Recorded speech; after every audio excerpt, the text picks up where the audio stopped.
Hey team, how are we going? It is Kaz from In the Trenches with Kaz, and you are here at the death of winter, at the end of the Olympic Games, for a controversial video where we're going to speak today about a topic, the flip side, the finger on the scale from those normally at the bottom looking up at the rank structure and maybe not buyer's remorse. They never actually say they regret joining the military. But the topic from Danny is infantry is broken. He's 11 Bravo, US retired, and we're going to talk about that tonight.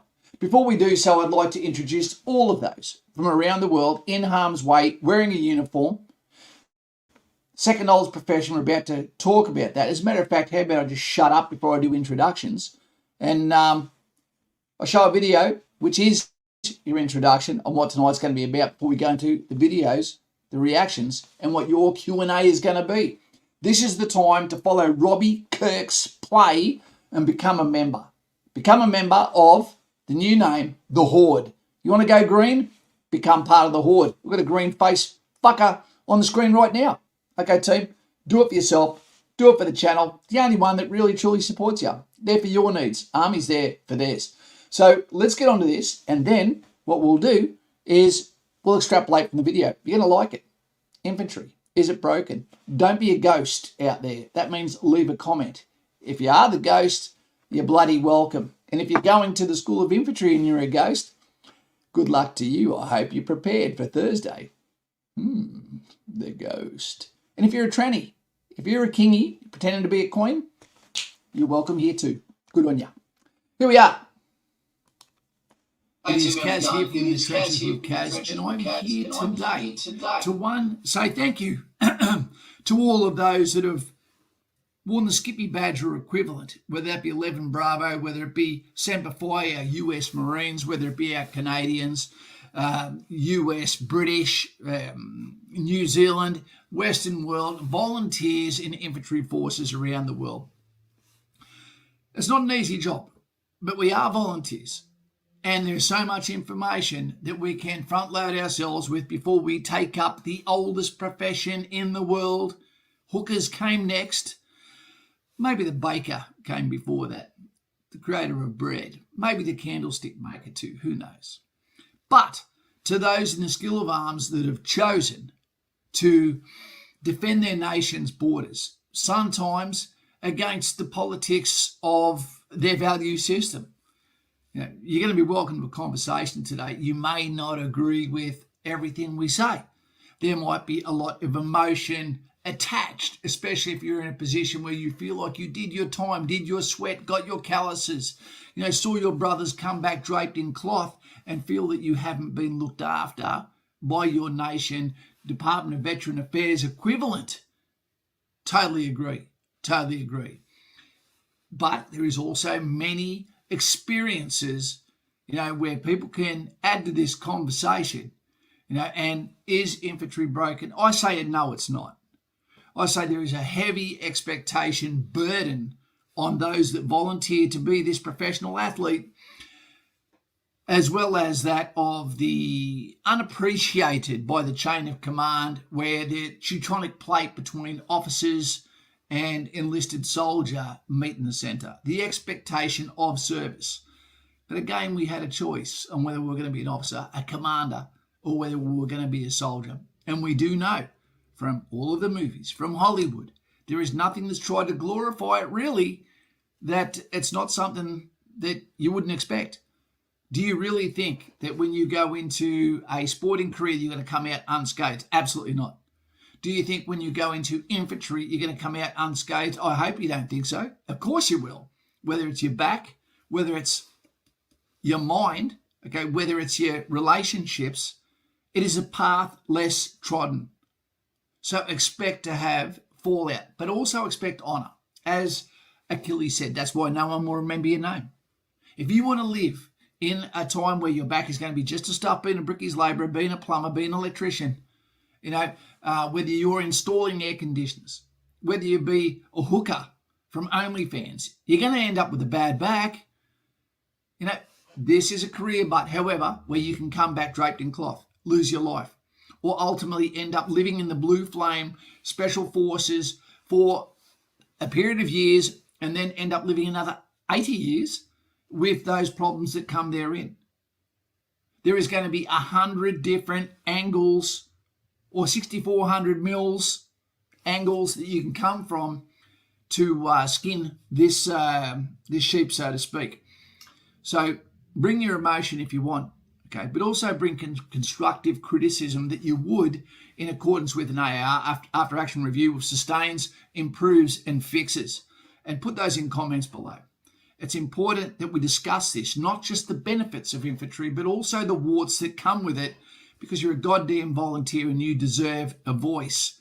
So let's go from here and have a communication about this very topic as we listen to Danny, oh, Danny boy, and his perspective on infantry. I've watched it. I agree with some.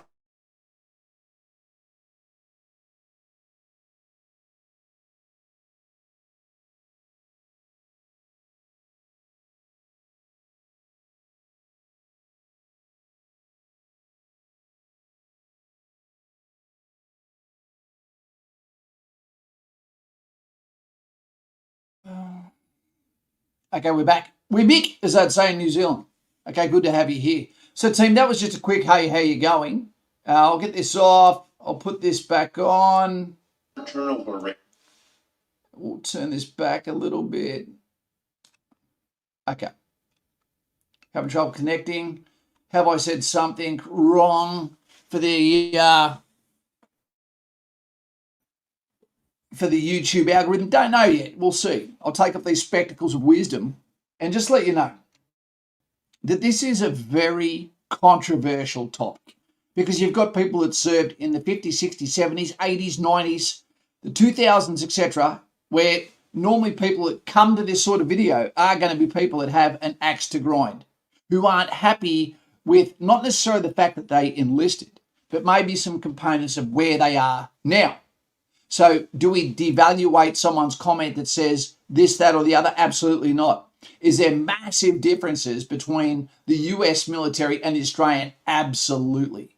Absolutely. We are the best small army in the world, and there is many reasons for that. And one of them is the conditions of service that we have in the Australian Army and the balance, which has got so much so that it's almost like we're more about the family than what we are about the service. Okay, Ozanan says, Kaz, I just got back from a deployment, found out while in deployment that my transfer to full-time has been approved. I'm off to Singo for IETs on the 24th of November. That's only 2 weeks after Remembrance Day. Nutsu cow. We deserve the pain we go through. We're volunteers. Well done. Can we get some thumbs up to Mr. Ozanan?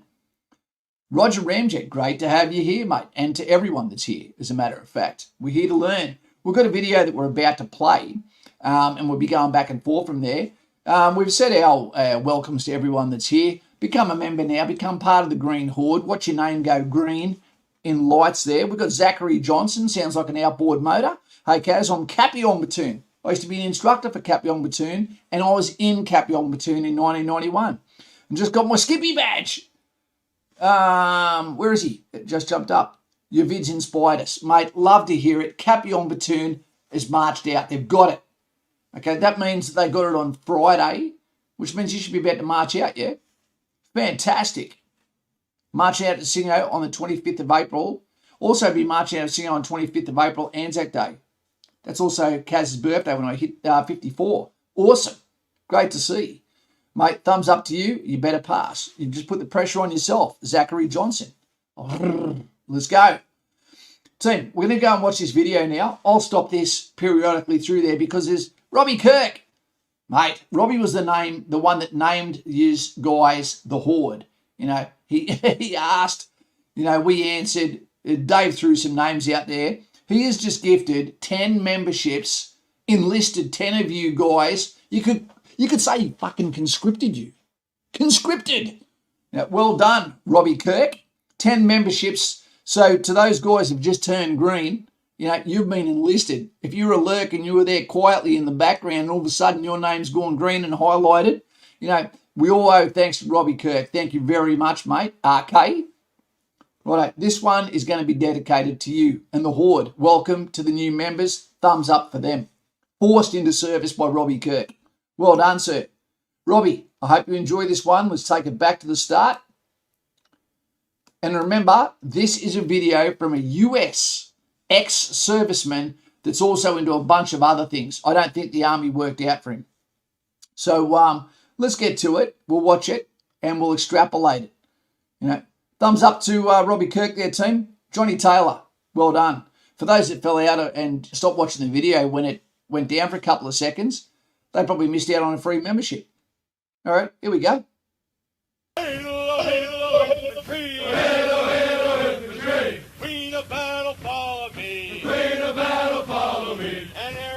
The infantry, the queen of battle, the most praised job in the military.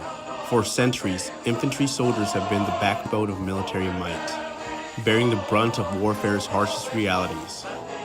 From the trenches of World War I to the beaches of Normandy in World War II, to the jungles of Vietnam, today's infantrymen have fought and died to uphold their legacy, enduring the most demanding conditions to protect and to serve. Big one. Just remember, when you ever say anything derogatory about the organisation that we're talking about, be careful you never actually piss on the graves of those that have fallen before us. When we were watching the Olympics, remember that 80 years ago, Australians were dying in that spot, that civilians were being bombed, and vice versa, Germany, England was all being bombed, dying. And there we are on that fertilised ground, winning gold medals, the most we've ever actually landed. 104 years earlier than that was World War I, which kicked off the first of the world wars. And again, the French soil is fertilised, and Belgium, and many other areas in Australian Anzac blood. So, guys and gals, the Olympics was played on some of the biggest battlefield areas in history, and France has been getting fought over for thousands of years by Julius Caesar as well. So, in the customs and traditions of the Anzac, of Julius Caesar, of those that have chosen the oldest profession that put the hookers on the map, support to you. You can, you might not always enjoy every part of your experience, but I tell you what, I just spoke to the king, and I mean Queenie by this, and if you could swap, or the people in Ukraine could swap with you right now, I guarantee they would. So respect your ancestors, where you've come from, and we're lucky to have what we've got.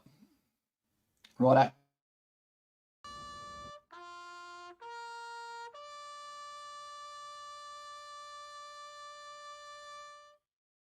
Earning a blue cord is one of the most memorable moments. Guys, this is something the Australian Infantry needs to start to do. I do not want to see platoon commanders giving Skippy badges. Bam. The coveted Skippy badge, okay? I don't want to see that coming from platoon commanders. There's only two people that should ever give that. Section commanders and parents. You should be able to opt it. I want my parents to be the one that puts the Skippy badge on my hat, in my hand, hands me my lanyard, whatever it is. If they're going to travel all the way to see you, I'd love to see them be the recipient that hands it to you, because you've just started a family legacy. PK, thank you very much, mate. Dave D says pistols, not for infantry. I totally agree, and we can go into that after. We need to do some snow training. Coddy Meth, I'm glad that I wasn't in when we're doing that sort of shit, mate. Anyway, let's get back to it. Of an infantryman's life, and walking through Sand Hill is forever prized memory. But beneath this storied legacy lies a harsh reality that's breaking our most dedicated infantrymen. With a decrease in military retention rates and an increase in social media and technological advances, one must wonder, is the backbone of the military crumbling? Is the infantry in fact broken?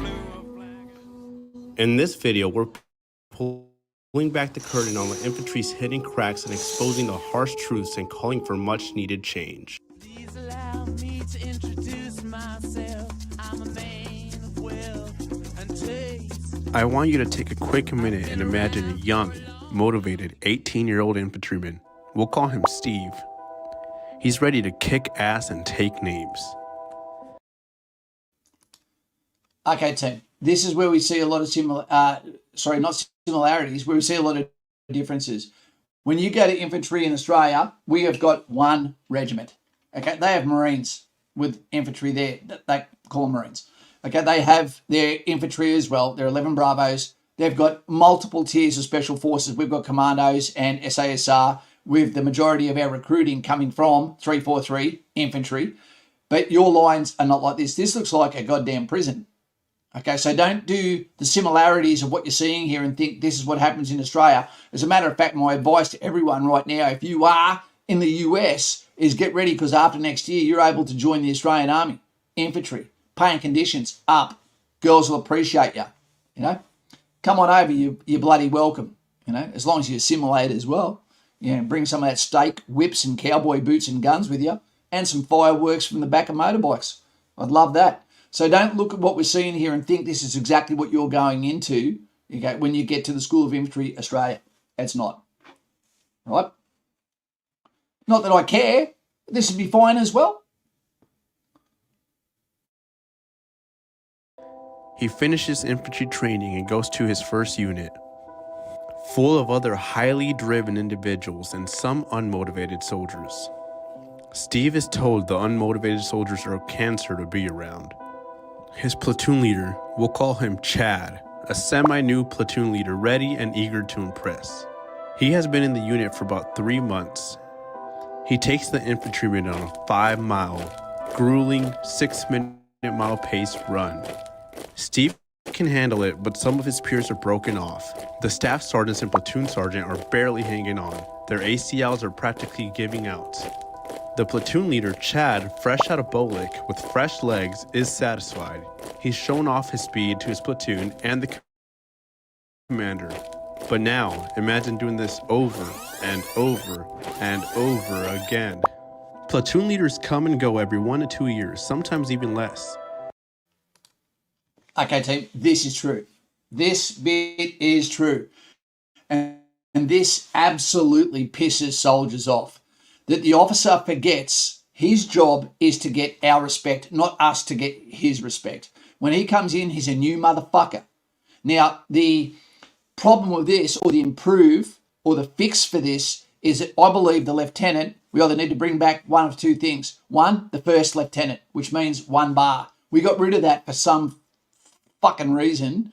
You know, it didn't need to be changed. Or they do 6 years, or both. They do 6 years in a rifle platoon. There's no rush. There is no light at the end of the tunnel. As soon as they get to captain, major, lieutenant colonel, etc., they spend their whole time wishing they were back as being a lieutenant with the soldiers, where they feel like they're actually the captain of the ship, so to speak, without a ship, without a horse. They do get a sword, saber, but it's blunt. Shark skin, pommel.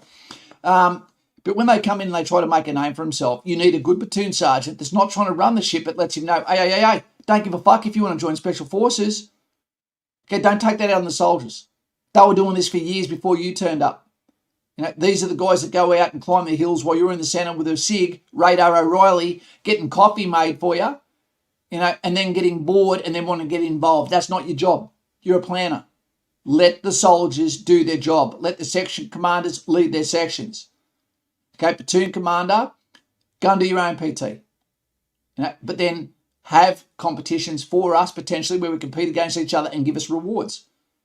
Excellent. That's a great idea. But platoon commanders come there and they try to actually big note themselves through the deeds of their soldiers at the expense of their soldiers. You know, they need to pull their head in a little bit. And remember, the soldier was there well before them. Okay? Earn their respect, okay, by being the best at something. That's a good start.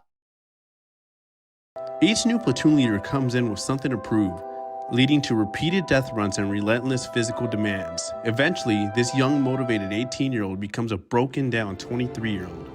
The high officer turnover rate means that during an enlisted soldier's 3 to 4 year stint with a unit, he might have 3 to 4 new Chads, each trying to outdo the last.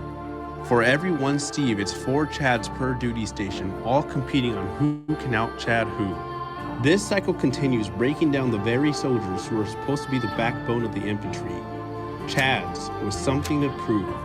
As if the rapid turnover wasn't enough, new officers often push the limits to make a mark, often at the expense of the lower enlisted soldier. This behavior can demotivate and burn out even the most dedicated soldiers. While officers have So we don't really have an off-season team. Let's go back to it. What is the role of the Australian infantry? It's to seek out and close with the enemy, to kill or capture him, to seize and hold ground, to repel attack by day or night, regardless of season, weather or terrain. The start of the year is going to be individual training after we get back from our BRL stand-down period, unless you're online. From there, what's going to happen is you're going to start to go into combined collective training. And then there's going to be tiers of things like live fires. And then there's going to be hit-outs, potentially Tully. Then you're going to have company-level activities. Then we're going to have battalion-level activities, brigade-level activities, course period, and then roll that back over again and start again. The longer you stay in, you do this cycle over and over and over again. You're preparing for war. We always have to be prepared for war, okay? So understand, as you go up in ranks, as you go up in positions, you might get a little bit of a reprieve, you might get a little bit of a rest, but what comes in line with that is paperwork. I'd always rather be out bush, get wet, that's what she said, take the injuries, take the licks, but enjoy my food, enjoy my sleep, enjoy my life, enjoy my reputation that I forged myself. Yeah. So you always are, in many ways, the custodian of your own career, and we'll get into that in a moment. Boxes at Cav, there we go, mainly second 14th, okay. We're talking back and forth here between infantry and cavalry. have opportunities to transition from less demanding roles like S-shops or gain leadership. It takes about 5 years to go from first lieutenant to captain. So once you're a platoon leader, you have a very small sprint in your career to make a mark. Then you'll go to an administrative role and your body recovers. Then eventually making captain, where you do what you want physically. While in the same time, the enlisted soldiers remain in grueling infantry roles. This disparity in breaks and assignments and leadership roles contribute to higher sick call rates amongst enlisted personnel. You'll often see one of... Hey, yours off. Mate, got duties now. Kaz got to go to make sure all the lines aren't acting up. Catch you on the bat phone soon, brother. Fantastic, mate. Look forward to speaking to you. You know, for the conversations, for those that don't know, our latest members. Here we are. Yeah, we've got Benny and the Jets. Benny and the Jets. We've got Mo, okay, Islamic fella. Great conversation I had with him. We've got Tony, you know, someone professional soccer player. Tony's the partner. We've got Jared T. We've got Peterson, Jordan Peterson. We've got Lockie. We've got Jay. We've got the lanky Wanderer. We've got Kimberly. We've got Viral. We've got Luso. We've got Duffy. Okay, and we've got Joseph. To all of those guys and gals, great to have you here. We're up to date with our conversations. Absolutely loving it. If you need a one-on-one conversation with a coach that is there for your needs, not the army needs, so you get nothing but the truth, so help me God, then get onto the bat phone so you and I can have a chat about everything and anything as your humour goes into a dark tunnel and you come out more ready for a life within the military than what you would have had before you came here. Got to run. Here we go. Got to run back to Catch Kaz. Thanks for the chats. No worries, mate. Good to have you here. Say goodbye to the ghost for me. Hey, V2, how you going, mate? Tell me when you finish hardcore. That's it. Many prior platoon leaders in the S shop, and he'll talk about how much he misses the line.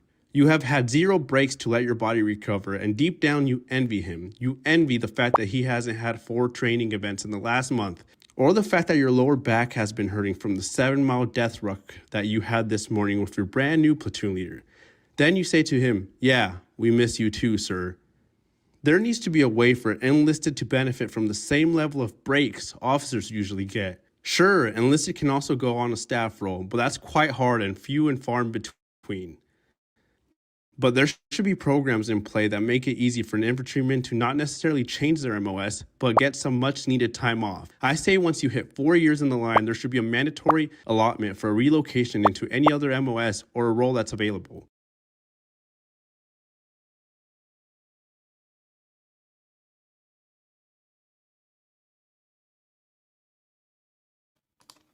Okay, I can't remember what he's about to say here, but let's just remember one thing. Oops. Equity within the army, whether it be any Western force. There's diversity in what you carry. Equity, no.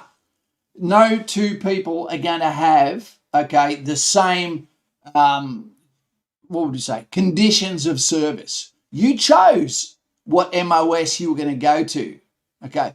You chose what corps you were going to go to. Don't get jealous because a clerk who looks like he's pulled the fat cord could take eyes out with the buttons that are about to bounce off his morning tea, hard to do up shirt, or the fact that he never does any bush. Should they be replaced with APS? I believe they should be. They should be replaced with public servants. Okay, so there's more numbers for the bayonets. I agree with that. If you're not going to do bush, if you're not going to do the hard yards, if you're not going to be a position number and learn the infantry skills and be part of that force, then it should be easily replaced by someone there that is all the time geared for that role. You know, but I also believe that platoons should have 1 or 2 APS members that are the secretaries, the PAs, the personal assistants of the NCOs and the platoon sergeant and platoon commander, and also that of the soldiers for their travel, everything. Did you know you get like a $30,000 travel card that you're not allowed to use when you get in the military? Good luck if you give that to someone that's got some sort of addiction problem that you don't know about, or a gambling problem, etc. Crazy. Did you know that, USA? Inconsistency. Also remember, this guy is talking from the bottom of the heap, talking up, so his actual experience is going to be far different to someone that's gone up through ranks and understands why something gets the way it gets done the way it does. Why a platoon sergeant, someone like Hatch from Brisbane, gets the same diggers, you know, going asking the same questions, creating the same problems that were all avoidable, and he's going, you wonder why I get angry, mate. There's 30 of you motherfuckers, you know, and every day there's a new one of yous that can't lock in your own shit, and now you wonder why I've got a bad attitude. Not that there's an excuse for that, but that would all be alleviated if we had APS members looking after, okay, the paperwork burden. And this should happen for police officers too. They shouldn't be doing the paperwork. They should be doing the on-the-ground duties. Okay, that grunt. G'day, Kaz, applied for the Australian Army, going for infantry. Recently got an email saying, I'm in the assessment, ready. Q. Any idea how long it'll take until I go to my assessment session? I'm not actually sure, mate, but if you're going to call yourself that grunt, you should be on the bat phone in remarks below. And I can answer all these questions for you, or find out an answer with you. You go to hold a platoon when you first get to School of Infantry, yep, and then you've got to actually graduate from Gallipoli platoon, the holding platoon, by passing a basic fitness diagnostic on the Thursday you get there. It used to come on Tuesday. For those that want to come on the bat phone, I don't mean come on the bat phone, you know what I'm talking about there. There's the link from our filthy Raffy, Simon Powell, you know, the one of the moderators of this channel. You know, he's not filthy, he showers. So let's get straight to it. 2 cartons needed. Hey, Kaz, with the new 9-week course at Wagga, do you still go straight to your IOTs? Yes. Or do you go home? No, you don't go home. No, you don't go home, and nor should they. A lot of guys wouldn't come back.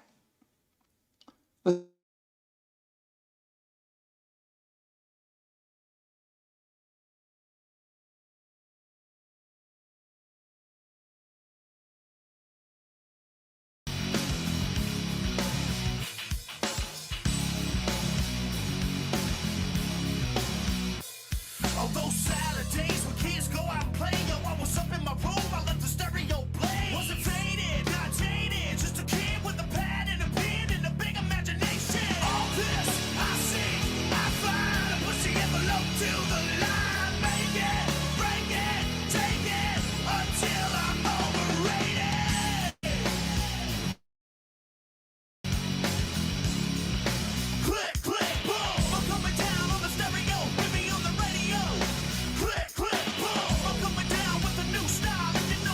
Rifleman up front, team leader behind him, grenadier third man, and saw gunner in the rear. Actually, it's team leader up front, rifleman behind him, saw gunner third man, and grenadier in the rear. Wait, no, actually, you idiot. It's rifleman up front, team leader behind him, saw gunner third man, and grenadier in the rear. Wait, which one is right?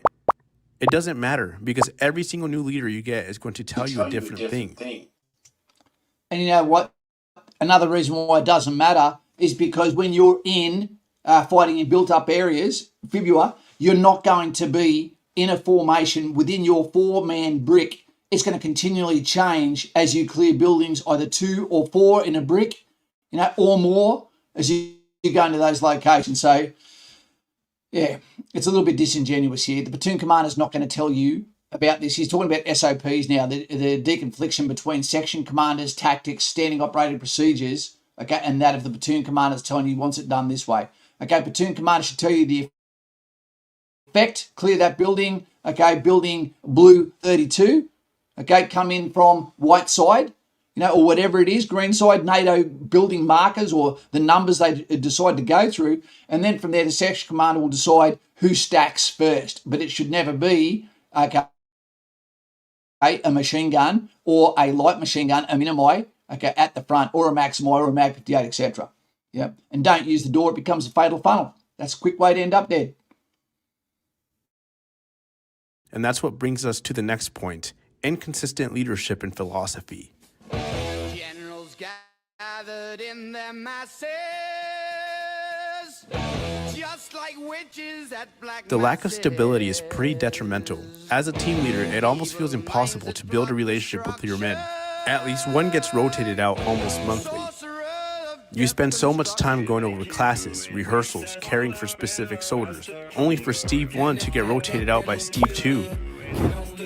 Because Chad thinks it's a good idea. It's not. And when you get upset about it, you get told your opinion really doesn't matter because you don't have a college degree. The same goes for Steve. Steve builds a great relationship with his squad leader or team leader. They take their shirts off their back for him. But he gets moved to a new one, and the new one wouldn't spit on him if he was on fire. This variability of leadership in a single platoon is detrimental.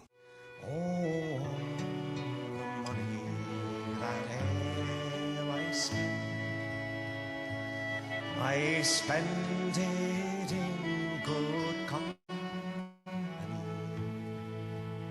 Wake up at 5:45. Shit, shower, change for PT at 0630. 0630, PT till 0800. Show back up at 09. Work until your first sergeant asks you what the hell you're doing at the cough at 1800.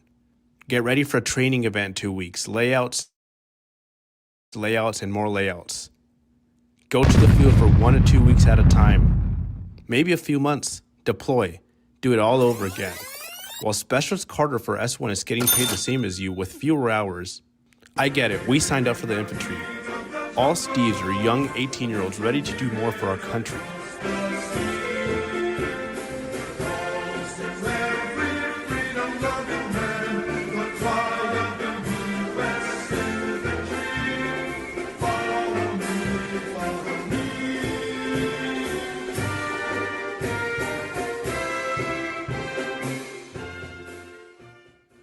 Some don't even think.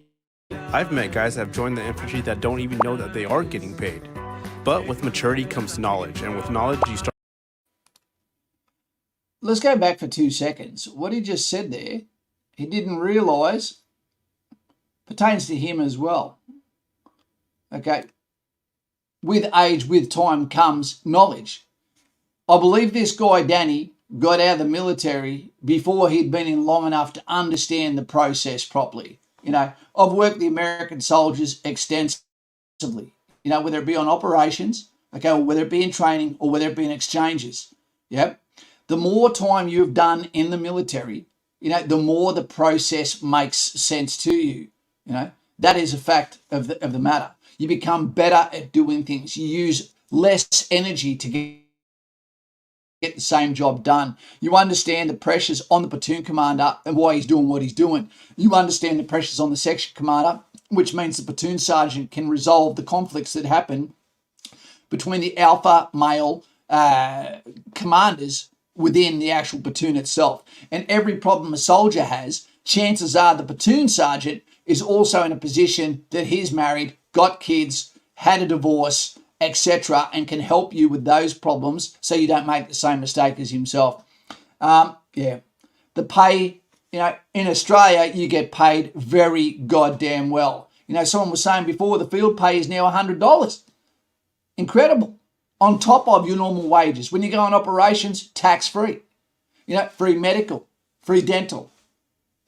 All of your training done in army time.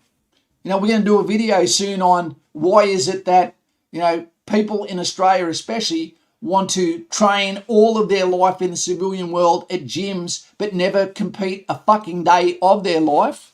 They just want to look good in skinny jeans, tattoos down to their wrists, and represent something maybe that they're not or never going to get tested in. Why don't you come to the military and at least do 4 years, 6 years, 8 years, or 10, get the tattoos, do the training, get big, but understand that your fitness, you will be challenged by nature. You'll be challenged by mateship, the paradigm, the actual pyramid of fitting in a group of warriors that are training as a hunting pack, so that you have some purchase even when you're at the private level. Everything in life is a competition, a meritocracy. Yeah. I never ask the pay, and I'll tell you something else. Everyone that comes to this Patreon phone and talks to me, not one person has ever asked about how much you get paid. It's all about help me get to my calling. I've never had anyone ring after their period of service and say, Kaz, I regret joining the army. Never heard it. Plenty of injured people, plenty of people that go, I don't like the way this happened or that, or the way I got treated here, there, or the other. But I'm actually stoked that I joined regardless of what happened. Now, show me a job that can do that for you. It's not a job, it's a career. Yeah. James Richardson, one day you'll be soaking wet in a pit. The next day, you're on the piss, root and chillers. Absolutely. Yep. There's just no pillage. We're not allowed to steal the gold, what we take from the places we go to. There should be an element of pillage. You should be able to bring back souvenirs. G'day, James Richardson. There you go, mate. In the infantry that don't even know that they are getting paid. But with maturity comes knowledge, and with knowledge you start peeling the onion. Why are infantrymen getting paid as much as the guy from S1 when they've been in the field for 150 days out of 3? Because we chose what corps we went to. Is he smarter? Does he get the honour? Does he get the awesome lifestyle of being an overweight clerk or Kiwi? No, he doesn't. Okay, so we all get rewarded in a different way. Okay, what do we got here? Simon Powell. I was working with a Marine Gunny Sergeant. I was getting paid more than him as a Lance Corporal equivalent. He was in the Air Force. There you go. The Air Force, the New Zealanders could not believe how much we were getting paid.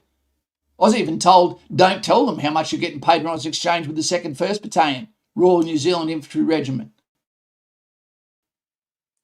There you go. Something nice. Love your stuff, Kaz. Thank you. Live it up. Great to hear from you, my friend. What makes you tick, sir? I love you guys. I actually mean that. I love Australians. Not all Australians, but I love most. 365. Do you want me to do more work? Pay me more. Do you want me to work 15 hours a day? Pay me more. We live in a day and age where we can find compensation in many forms. People get paid millions to dance on TikTok, to do ASMR and whisper on a microphone.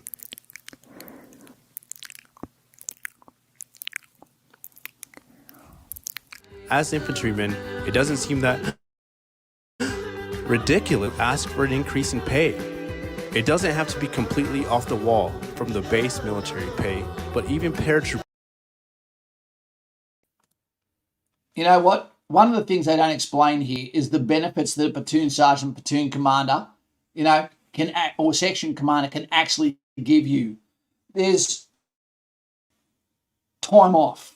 Soldiers really appreciate that. When you were doing your bit, when you were meeting your PT scores and above, when you're finishing your field activities, and you're not whinging continually like a bloody lawnmower, and then you say to the Sarge, hey, or section commander, is there any chance I can get some time off?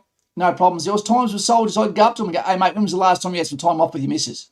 Oh, It's been a long time. Okay, mate, tomorrow, as long as the section commander's happy with that, keep your phone on, give me a call in the morning to make sure you don't sleep in, and then you can stay at home. Right? If I tell you got to come in, if I ring you, answer your phone, get in here straight away. There was people, with kids, go and see them, take them to school. Okay, someone injured, don't go to the RAP, Regimental Aid Post. Sit out a PT for a couple of days, let it get over, so that they're not continually looking like their files are getting filled out with extraneous bullshit that can take a little bit of common sense from someone in the chain of command that says, just cut this guy a break for a little while. Sometimes you can step into a section commander and go, mate, you crossed the line, stop treating that guy that way or I'll treat you that way. Because the platoon sergeant spends a lot of time kicking the ass of the section commanders. That's not the platoon commander's job. Platoon sergeant, senior corporal, talking down to the squad leaders, letting them know that's bullshit. Or letting another guy, you need to do better. You're the runt.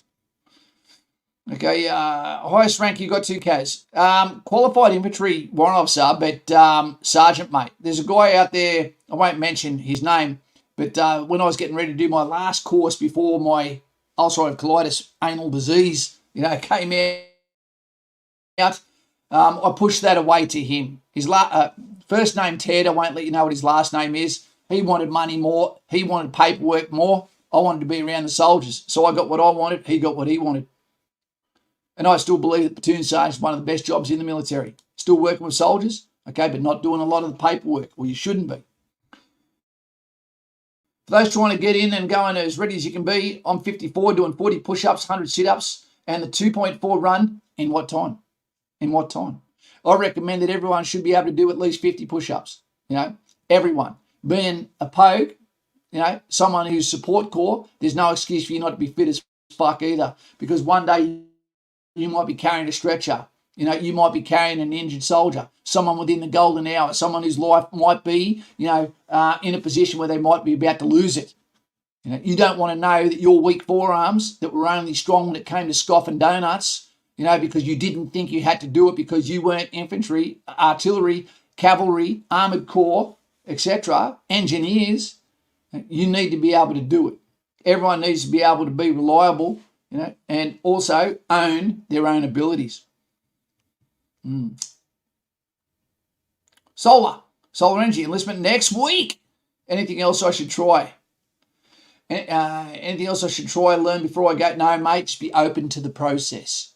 Watch 300, watch Gladiator, watch Band of Brothers, watch Gallipoli and go, it's my turn. That's all you need to do. Attitude will get you everywhere. Absolutely. Receive jump pay. The morale you feel from getting the extra $150 a month for static line jump pay is enough to quantify doing it. How much more to ask for as an infantryman to be paid monthly? I don't know the answer, but at least enough to quantify the extra work it takes to do the demanding job. I see a red door and I want it painted black. No colors anymore. I'm about to really disagree with what he talks about now. Very much disagree. Let's go. Want them to turn black. I see the girls go by dressed in their summer clothes. The Army, let alone the infantry, is years outdated. The system is stuck in the 1990s. We all might as well just line up and wait to receive our pay and cash our checks. Do you have a financial problem? Go to finance. You go to finance. They say you need to bring an E6 or above with you. You bring an E6. Finance tells them they... Okay, I agree with this. When you go to someone, it should be a professional that can help you out with your pay, etc. Again, this should come to an APS person who's not in the Army, who sits in that office every day, 9 to 5. When you're out field, when you're in operations, they're working away at fixing the problems that you guys have. Having paperwork ready, so you've just got to sign it. The problem with that is it can also teach you to be, it prevents you from actually learning how to do certain things, but at the same time, you're there to be a professional athlete. You're there to be able to hold the shield up, to be able to throw the spear. Let's remember that. Let's give you guys a break. Let's give you the best time to train. And when you are not doing something or healing, part of that is getting early knocked off to go to Cactus Jack's to order the cactus bread with cheese on it to order the chicken fajitas, the buffalo wings with the original sticky sauce with an extra tortilla and extra condiments. That's all you need to know when you go to Townsville. Frankie Anderson, hey Kaz, not sure if you remember me, but I passed my assessment day and psychological interview today, and I passed. So now I have my interview and medical left to go, which on the 2nd of September. That is great news. Get through there, and then you've only got the PFA to go, and you should be the hardest performing person at that PFA. Riley Woods, is it true you get 30K in your bank for seeing combat? No, that's not true. What will happen, but you'll get far more than that by being on an operational tour where you've actually gone as infantry. You will get an infantry combat badge, okay, by going for a unit under the role of seek out and close your enemy, kill or capture him, seize and hold ground, repel attack by day or night, regardless of season, weather or terrain. But let's just hope that you come home without cloth over your coffin that gets handed to your mother as well. You will be getting paid way more than $30,000 for a 6-month tour overseas. Way more. Tax-free as well. Best thing you'll get is an ICB, says James Richardson. Sorry. There we go. Need a signed memorandum from an officer. You get the signed memorandum. They refer you to your local S shop. Your S shop refers you back to finance.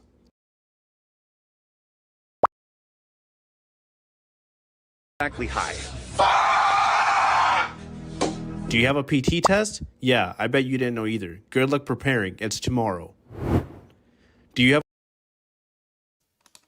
So clearly this guy was probably unfit as well, if that seems to be his gripe. Why aren't you ready to do a PE test, a PT test, a BFA, basic fitness assessment?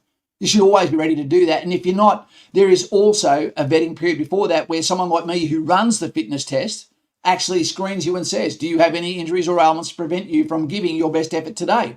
If you say, yes, I'm injured, my rotator cuff is busted, sore, etc., strained, I've just come off COVID, all that, I'll go, okay, you're not doing it today.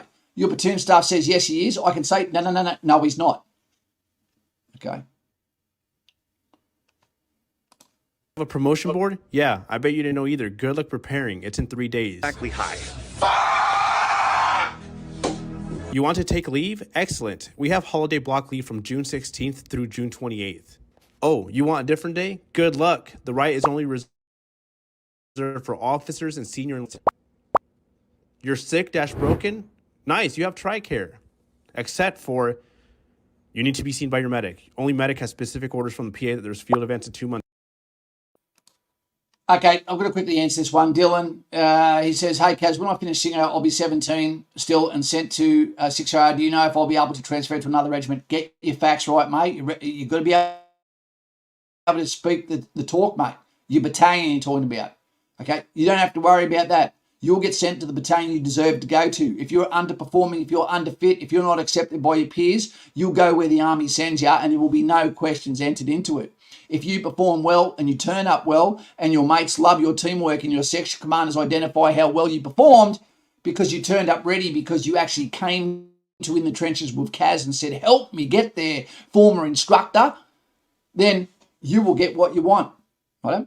So help me fucking help you is what I can give you as advice. Battalion, not regiment. We've only got one. We've also got the SASR, okay, Special Air Service Regiment. We've also got the Second Commander Regiment, completely separate. We've also got Army Reserve regiments, but one Royal Australian Regiment. Okay. And no one is hurt. You're really just trying to get out the field. Oh, you're really sick? Excellent. Show up to sick call at 0500. Once you show up to sick call, but you're still faking it. Okay, sorry to pause you again. Just remember, almost every single female is on a medical restriction. They have a different pain tolerance to men. Okay, also understand that people will fabricate when they've got a new missus, when their morale is down, when they don't quite fit in, when they're getting too fat. They'll always have a reason, a pain threshold that is not the level of others, and they will find a way to get out of field activities, especially when Tully comes up. It's nowhere worse than the Army Reserve. In the Army Reserve, you will see they only turn up, a lot of them, most of them, when there's an easy activity, a fun activity on. When it's the hard yards, don't want to turn up. All you're going to see and hear is crickets. So sometimes the chain of command has to kick ass. Sometimes the medicals, the professionals that look at you and go, mate, you're full of shit. You know, you've got this coming up. How funny. All of a sudden, you've got this injury. Anyway. But hold this thought. We'll talk about it later. Let's compare some of our points to our sister branch, the Air Force. You have a PT test? Sure. You plan it out yourself, 6 months or once a year, and you know the exact month and day you're taking it to a T. If you score 90 or above on it, you don't need to take it for another year. 90 or below, you plan it out every 6 months. 90 or above, you get a day off. 95 or above, you get 2 days off. 100 or above, you get 3 days off. You put in your own leave through a portal, LeaveWeb, whenever you want. You cannot compare Air Force to infantry when it comes to fitness tests, reliability, lethality, and requirement to be ready. You cannot. That was disingenuous. That was a bullshit point. I believe in a lot of things he said. I do not believe in that one, regardless of what army you come from. Completely different job expectation, completely different role. You know, that was not fair. Absolutely. You know, as Johnny says here, you should always be able to pass a fitness test knowing the date should be irrelevant. And I'm not going to take your word for it. Yeah. Just like PTO for the civilian role. Which military branch sounds more up to date, especially with the post-millennial Gen Z crowd, than the other? The whole point about the military process is to not give a fuck about the Z generation. Press like if you can, team, if you do. It is to turn you into a soldier, not a soldier into a Gen Z. All right? Infantry is extremely outdated. The Army, let alone the infantry, is stuck in the 1990s. If you want to increase retention and retainability and you want motivated infantrymen, get with the times, old man. How many times do we have to teach you this lesson, old man? I love the young people. All around me are familiar faces, worn out places, worn. So we're almost getting to the conclusion here. This guy is a short timer. He clearly probably didn't fit in, I'd imagine, with the attitude and some of the points he's bringing up. And talking about the old timer tells me that he wasn't held in high regard by his chain of command either, because he sounds like a bitter kid. You know, I dare say that he was a linger. I dare say he had trouble with his fitness tests. I think that he did the bare minimum amount of time he was to get in. You know, some of his information wasn't up to date. I don't believe either, with reference to how many platoon commanders he's had as well. So I'd just say this is not a typical experience. You know, I think there's some bitter pills here. He doesn't say that he regrets joining it all, which is good. But comparing himself to Air Force, the paying conditions of others, despite the fact that he chose to be 11 Bravo, come on. I bet the tough guy comes back out when he's on the piss butt, when he's on Tinder, Grinder. We've talked about the constant beatings your body takes from the different forms of leadership it encounters, specifically officers PTing you to the bone. When I joined the Army, my recruiter told me we're pretty much professional athletes. That was a huge selling point for me. I loved working out. That's a line I say to you all the time. I forget what he's about to say here, but I thoroughly agree. You are a professional athlete, and professional athletes, all of these Olympians, we've seen them, the trials and tribulations, the struggles they go through to perform on the day. And if you don't get a gold medal on infantry on the battlefield, guess what? You can be on like the Iraqis on day one of the ground war and lose 124,000 men where the US and coalition forces lost 2. Do the work, be prepared, hold the shield up for your mate, not for yourself, because he'll be holding it up for you. If you can't hold it up, then you were never ready for the job in the first place. Most infantrymen come from sports backgrounds. But hold up, do professional athletes have great health systems? If an athlete says he's hurt, he gets world-class medical help. I love to follow baseball, and I can't help but notice the minor injuries that cause them to miss many games, toe discomforts, and they're put on the 15-day injured list. They only go back to baseball operations once they follow a specific set of medical orders, such as walking, jogging, playing catch, and taking minor league rehab stints. Baseman Altuve is in Corpus Christi on a rehab assignment after fracturing his thumb in March. Now drillers score first. I usually laugh when one of my favorite baseball players is out with a seemingly harmless injury. He's out with toe discomfort? What a weakling. I was doing 20-mile ruck marches with a dislocated shoulder. But if you want to call a spade, it's not so much Bullshit. about my mental toughness. It was stupidity and the horrible healthcare of the Army. And I had dudes with badges frisk me. A lot of injuries come from being unfit and using incorrect techniques. You'll get taught all of this and graduated training as you go. Believe me, team. I think we're seeing a little bit of hyperbole here. Okay, Frankie, if you're going to join Patreon, go to the Black Legion, mate. Okay, because it's got an open tier. All the tiers are exactly the same. You know, send a message. I'll send you a message. You give me a text and we're good to go. Got my fitness test on the 20th of this month. Corona, fantastic, because the fitness test is easy. You're going to be laughing. Look at this. Celsius, as hot as the sun. 343, that's infantry. Best job in the world. You're paid and given the time to stay fit, building lifelong friendships, and you even get to do picket. We love picket, especially in Tully when there's no hoochie up. The mosquitoes will keep you warm. I'll tell you one thing. When they talk about the health here, just remember one thing. Although there is areas that need to be fixed, absolutely. Facebook is full of soldiers that are saying, hey, how can I get this with Department of Veteran Affairs, etc. But remember this. I was in the military, and the day that I was retired from the military against my will, okay, I was there till 5 o'clock in the afternoon, tears in my eyes because I didn't want to take off my uniform. Well, I've been picked up by Department of Veteran Affairs. I get an A-class pension, lost my super, that got taken off me, but A-class pension for the rest of my life, you know, as well as a Department of Veteran Affairs pension on top of that. So I get more than what I had when I was actually serving and free medical. You know, and I've spent nearly, how many months I've been in hospital over the last 2 years? Shitloads. And all of that was picked up with public and then private. All of it covered by the taxpayer. So thank you very much. And thank you, DVA. Because if it wasn't for you guys and the military pension, guess what? I wouldn't be able to live in Sydney and look after my daughter, the love of my life, my soulmate.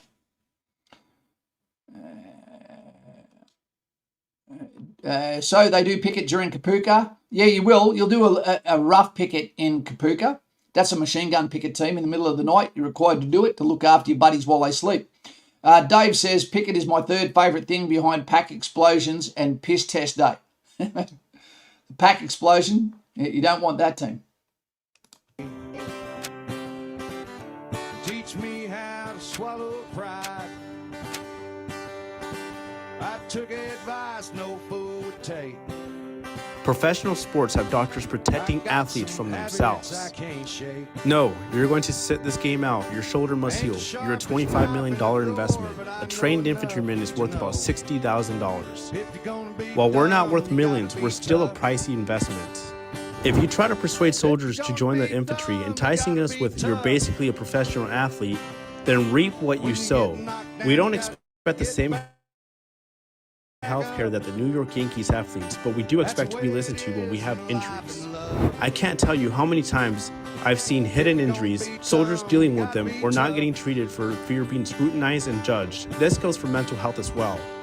That reduces his military career to 3 words: other than honorable, dismissed for misconduct. Absolutely something I'm still struggling with. This 27-year-old veteran didn't commit any serious crimes. He got in trouble for getting sick. Do you really believe that? Do you really believe that? They would have had to prove whatever happened. Okay, team. We'll call it a quits on this one here. And we'll see what the third video is. Yep. And we'll put up something else for another 5 minutes. Guys and gals. Righto. And to that guy, you know, sorry. Whatever happened to him, it doesn't sound like a good situation. But when you've got hundreds of thousands of soldiers, there's going to be some weird cases out there, I tell you now. Good night, Wingnut. See you, buddy. Yeah, and James, So thank you, DVA and ComSuper. Yep. Forget what we're going to ask. Yeah.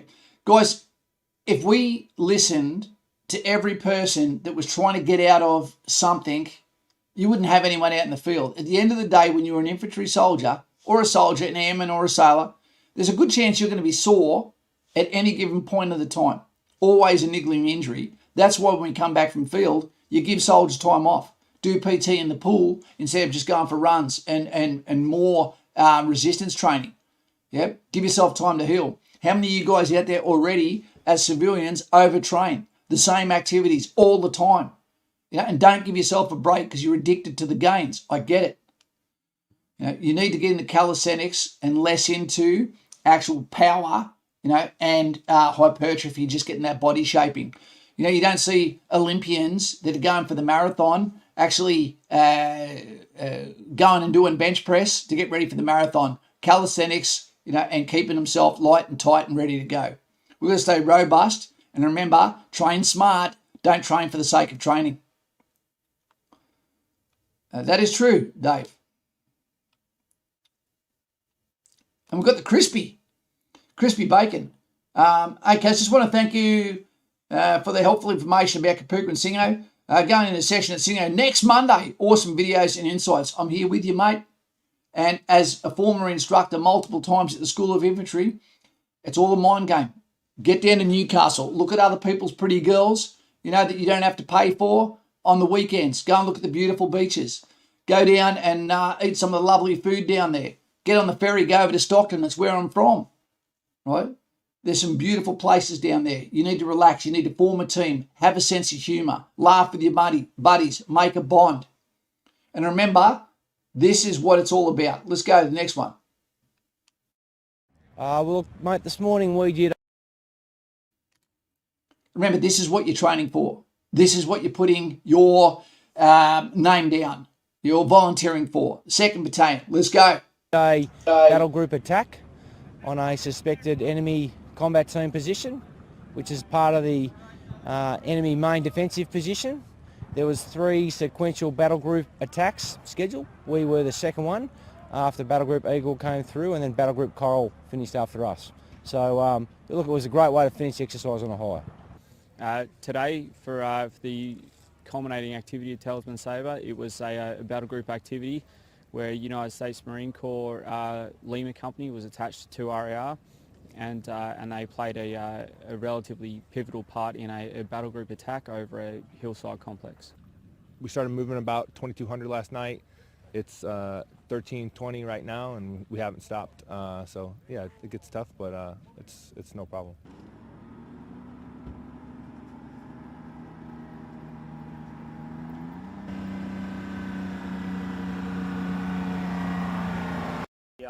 Route Buick from the BCT's location at Goose to the 46.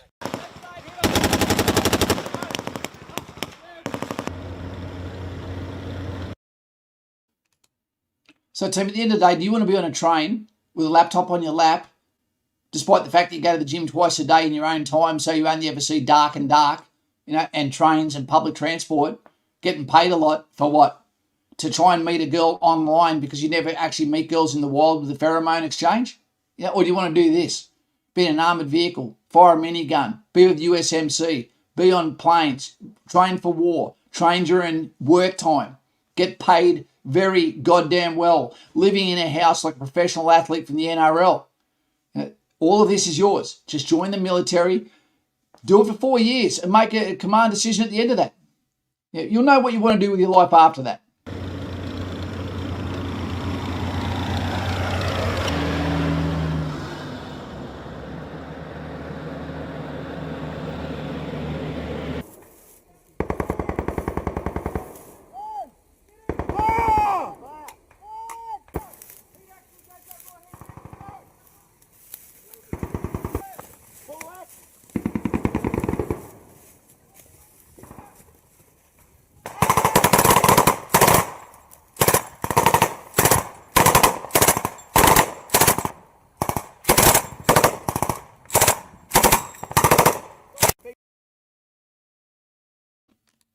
Okay, a little bit underwhelming there. Yeah. But anyway, those red things on the end of the barrel, that's a blank firing attachment. What that does is that simulates if you're firing live rounds, the gas going back through the gas chamber, recocking the weapon system. If you do that with a spare barrel without a BFA on the end, what will happen is one round will go and then nothing more. So it just recocks the weapon system. Guys, you're asking some interesting questions here about body weight. You know, there's not too many men that actually get over 100 kilos, and that is an honest fight weight. That is normally when you've got a bit of pudge on, all right? Before we saw 6'5" and 88 kilos, was it? That's probably close to underweight. You know, but that's a big dude. Jake, you're going to fit into that body weight soon enough as you get older. You're probably an ectomorph at the moment. You know, fine. Don't try and bulk up. Do not try to get to 100 kilos, team, because as you get older, it will stay on by itself. Believe me. You know, watch what happens to retired rugby players, rugby union players. Most blokes are between 70 and 95. Yeah? Yep. Here we go. Solar. I've been trained for Kapuka and lost like 10 kilos, now 59 kilos, and feel underweight now. You'd be underweight, Solar. You would be. And the reason why we need to bulk up a little bit is because when you go outfield, your fat reserves will get eaten off your body, okay, by the temperature, whether it be under and you shiver like a motherfucker and lose weight, whether it be overweight and you lose it because the muscle is getting eaten away. Sorry, the fat's getting eaten off you because you're not getting the calorie deficit that you need. It's all good. BMI is still used, and the BMI is fine. It's a great measurement, you know, because if they see that someone comes in and they're short and they're massive, you know, but it's muscle and thickness of the neck, etc., they can still make an on the ground an opinion. Okay, the fitness guys, the medical guys can look at that and take that into account as a mitigating circumstance. So don't be too afraid of that. Don't be afraid of that. D, how you going, mate? We need to have a talk soon too, my man. You know, D's one of our favourite people. It's actually a bloke. It is. A big bloke. Mick Dave, it's been a while for you too, my man. G'day, Kaz and everyone else. Haven't been here in a hot minute. Been through basic and currently at the School of Infantry. 100 is unfeasible with what you do at Kapuka and how little weight training you do. Yep. If you're trying to get bigger, that's because you know, you're trying to get the gals. I get it, but it doesn't have real functionality to it. Yeah. Some of the strongest, toughest, most robust guys I've ever met, okay, are actually blokes that are around 70 kilos. Yeah. Lanky. That's where Lanky comes from. 6'4" and around 84 kilos, and 4 kilos is cock. He said, like the pole vaulter from Italy, wasn't it? He's gonna. Yep, it's true. Your pack will weigh more than half your body weight, no matter how tall you are.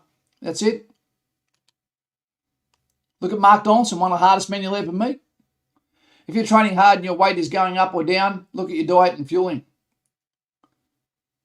Yeah. And you're not there to be a professional bodybuilder team. We're going to get going now. You're not a professional bodybuilder. Okay, don't go there and make it even harder for you to go outfield, or when you actually run, that it becomes more difficult for you because you're packing on more muscle and then going to carry a pack on top of that and then wonder why your back is actually now being compressed, right? And you've got potentially knee problems. Now, that is going to happen if you're running, carrying equipment. You know, we saw the guys from 3RR, Old Faithful, you know, when they used to jump out of the planes, right, with their the parachutes on, sometimes they'd actually have to give part of their pack to a smaller guy so that their parachute wouldn't give him a harder landing than required. Some big boys in 3RR. Matty Morris, Zero Limits.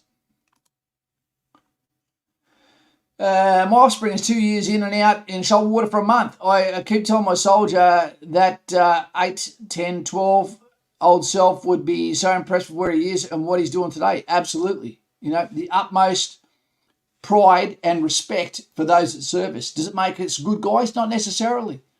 You know, do we have to look after them? Yes, we do. All right. Does that kid's video, you know, does it ring true? It might for some of the things in America, but I reckon a lot of them wouldn't agree with what he's saying there either. That sounds like a bitter pill from someone who had a very short career who also wasn't accepted. That's what it sounds like to me. Yeah. All the best. Let's get out of here. Thank you very much, okay, to Robbie Kirk for the 10 memberships for the guys that joined. Thank you very much for Ozoff, for the yellow donation. Thank you for D, for Dave D, for Simon Powell, for everyone that's come here tonight and give us some time, and for those that are training to get in the uniform and follow the customs and the traditions of the Anzac. Are we out of date? Absolutely not. We are not better than those that rode the horses with the plume in the slouch hat through Palestine and said, not on my fucking watch. Australians fought, all across Europe. They also fought in Israel. They also fought in Egypt. Guys and gals, we're not above them. We need to earn our own respect in this lifetime. And it is still a very admirable, not out of date career. Right? When they call on us again, we have to be ready. And retention will only happen if we train hard and our HR department does the right job and hires the right people. If that means that some of them come to the USA, some of them come from the New Zealand. Okay, one thing before we go, my big plan is I believe that every single soldier in the New Zealand Army should be positioned on Australian soil, training Anzac battalions in Australia. And some of that money that gets paid to them, on top of that, should be topped up by the Australian Army, by the Australian government, by the taxpayer. So we have the Kiwis on our land, and they'd be very welcome. They're really, really good soldiers, and they train very goddamn hard. Robbie Kirk, thanks a lot. Thanks for the Horde and Kaiboy. The Cobra, great to have you here. D, you didn't need to do that. Nutsukau, thank you very much for that curry in a hurry. And guys and gals, some of you that join this channel will ultimately one day potentially be draped in the cloth of the Australian flag. For that is the reason why we have to be honest when we talk to you now. So that you're honest, where you don't feel ambushed when you get to Kapuka, when you get to School of Infantry, when you get to the battalion. It's all about respect. So Mr. D, thank you very much. Left hand salute, fingers splayed. And remember, team, the Army is not broken. Infantry is not broken. It just needs some work and some tinkering. And we also need a bit of harden up by some of those that are Z generation that want the Army to be more like you. No more men in dresses. Fuck them off. Here to serve. Now and all in the trenches with Kaz. D, see you later, buddy. And Marco07, Bond. See you later, guys. And respect to all those in harm's way, regardless of what your emergency service is. Thank you.